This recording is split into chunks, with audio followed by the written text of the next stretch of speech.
Correct.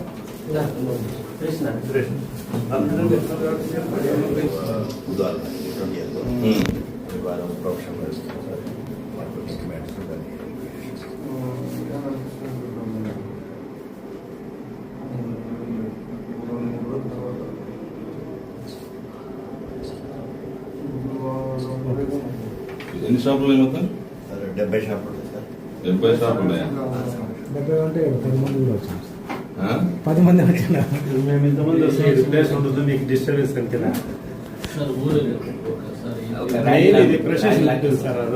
Flexi పెట్టుకొని banner పెట్టుకొని rally లాగా చేస్తాం సార్. ఒకసారి ఇక్కడ నుంచి మెయిన్ రోడ్ నుంచి బజార్ ఒకటి ఉంది, ఒక 30-40 మెంబర్స్ అంతే సార్. ఒక ర్యాలీ చేస్తాం. ట్రాఫిక్ ఇబ్బంది లేదు, ఏం లేదు. All India chemist and druggist association తరఫున మన కొన్ని డిమాండ్లను చేసుకొని 20వ తేదీ బుధవారం నాడు 9 గంటల నుంచి స్ట్రైక్ చేస్తున్నాము. నిరవధిక సమ్మె అందరూ సహకరించాలని పబ్లిక్ను కూడా కోరుతున్నాము.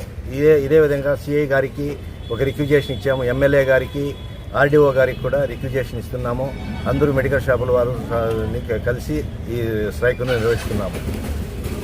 చేయడం ముఖ్య అంశాలు ఏమంటే, మెయిన్ గవర్నమెంట్ కోవిడ్ టైంలో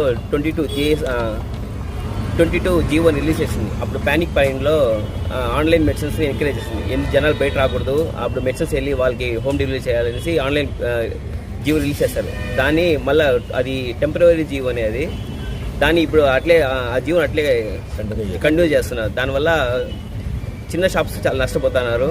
ప్లస్ వాళ్ళు నకిలీ మందుల ద్వారా ఆన్లైన్లో భారీ డిస్కౌంట్ ఇచ్చి యాక్చువల్గా 15 to 20% మార్జిన్ వస్తుంది. దీనివల్ల చాలా షాప్స్ నష్టపోతున్నారు. ఆ జీవోని రద్దు చేయాలనేసి గవర్నమెంట్కి చాలాసార్లు వినిపించుకోవడానికి కోసం ఇది స్ట్రైక్ చేస్తున్నాము. ప్లస్ NRX నార్కోటిక్ డ్రగ్స్ అనేది ఒక ప్రిస్క్రిప్షన్, నార్కోటిక్ డ్రగ్స్ ప్రిస్క్రిప్షన్ రాస్తే ఒకసారి ఇవ్వాలి మెడిసిన్స్. ఆన్లైన్లో ఆ ప్రిస్క్రిప్షన్ రిపీట్గా కూడా చేస్తే కూడా నార్కోటిక్ డ్రగ్స్ ఈజీగా వచ్చేస్తుంది వాళ్ళకి మెడిసిన్స్. దీనివల్ల ప్రాబ్లమ్స్ చాలా క్రియేట్ అవుతున్నాయి. దానికోసం దీనికోసమే మేము స్ట్రైక్ చేస్తున్నాము. మెడిసిన్స్ ఏమైనా కావాలంటే ముందుగానే జనాలు తీసుకోవాలి. 20వ తేదీ మాత్రం బంద్ ఉంటుంది షాప్స్.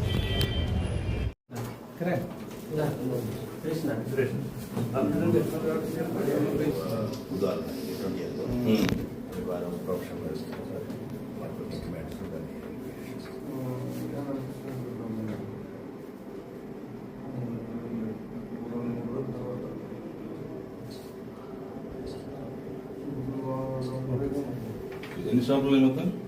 70 షాపులు సార్. 70 షాపులు ఉన్నాయా? 70 అంటే 10 మంది కూడా వచ్చాం. 10 మంది వచ్చినా మేము ఇంతమంది వస్తే రిప్లేస్ ఉంటుంది, మీకు డిస్టర్బెన్స్ అంతేనా